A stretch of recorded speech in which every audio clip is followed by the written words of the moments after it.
Good morning, everybody. It's time for morning manna, and this morning, it's all about. There's an anointing for that. There is an anointing for that. Yeah, that's right. We prayed that. First Lady and I prayed that in our midweek morning prayer. You can get it right here on my page here, or on the church's page, or on YouTube, or whatever the case may be. But just want to there's an anointing. God has an anointing for that. He has an anointing for that. And get right into the word on this morning's manna. Get right into the word on this morning. Good morning, Gerald. How are you on this morning? Diane, how are you on this morning? What a wonderful morning it is. Joel, how are you on this morning? Deborah, how are you on this morning? Ori, how are you on this morning? Minister Yolanda, how are you on this morning? It's a good morning. It is. You already know. And here we go. Let me greet some more folk on this morning. Good morning, Vaughn. How are you? Verena, how are you? LaFon, how are you on this morning? Jacqueline, how are you on this morning? Elder Mobley, how are you on this morning? We prayed this, and I wanted just to continue this whole flow about anointing anointing. There's an anointing for that. I don't know what you're dealing with, going through, got to be up against, but there's an anointing for it. There's an anointing for it. And we're going to talk about that here in a moment. Good morning, Brenda. How are you on this morning? Patrice, how are you on this morning? It's a wonderful morning, Elder Jan. How are you doing on this morning? It's a great morning, and I got this because we prayed this, and it's still in my spirit. Good morning, Cynthia. How are you on this morning? Laura, how are you? It's still in my spirit from what First Lady and I prayed our midweek morning prayer, and that is anointing. That is anointing, and there is an anointing for whatever you're dealing with right now. So let's jump right into it. Get right into the manner. Good morning and welcome to Morning Manna, where in 5 minutes or less, you're going to get an impartation with the text, the talk, and the takeaway. Join the Morning Manna fam every weekday morning at 8 o'clock Central Standard Time. Don't forget to put in the chat the revelation that you get and share the manna. Now, let's get ready to have some manna so you can make it through your day. Okay, here we go. The text is this, 1 Samuel 16, 12 through 13, the NIV translation. Hear it again for the very first time. So he sent for him and had him brought in. Then the Lord said, rise and anoint him. This is the one. Rise and anoint him. This is the one. So Samuel took the horn of oil and anointed him. And from that day on, the Spirit of the Lord came powerfully upon David.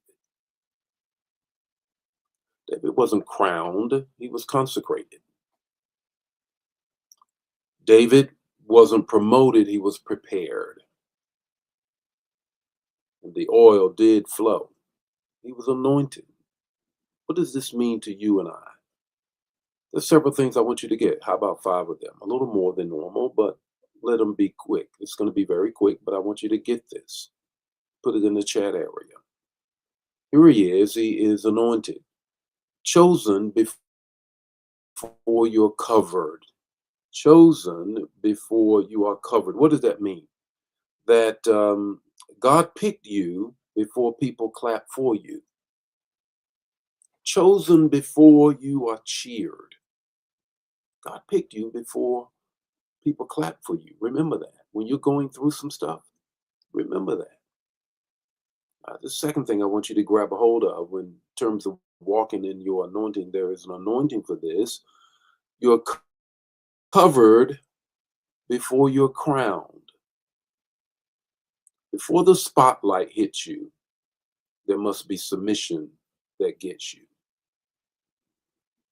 Before the spotlight hits you, before you get the attention that you're looking for, remember that there has to be a submission that gets you. It's the third thing of 5 things I want to share with you this morning about being anointed, and there's an anointing for it. crushed before you're called up. Crushed before you're called up. I want you to get this. Pressure produces purpose.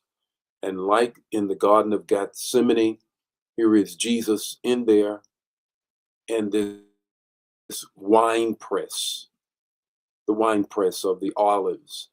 And it is where they crush them, the outer portion, so that the oil will come out, the anointing.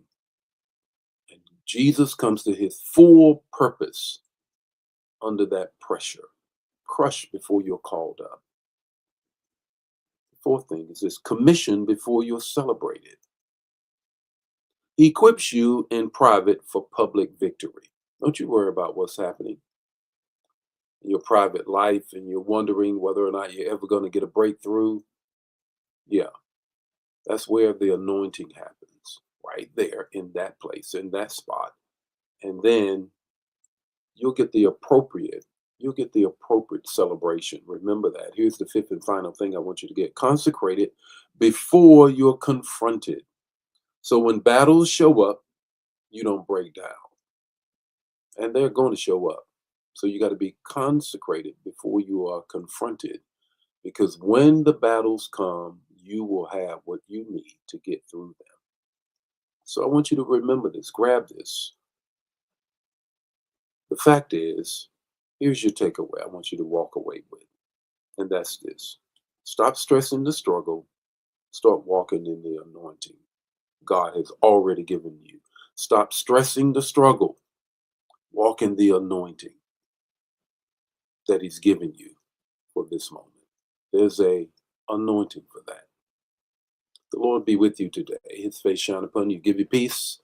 Share the man if it bless you, bless somebody else. Don't keep it to yourself. I'll see you tomorrow morning with more morning manna. And tonight I got a word for you in Bible study. If you can't be there, watch.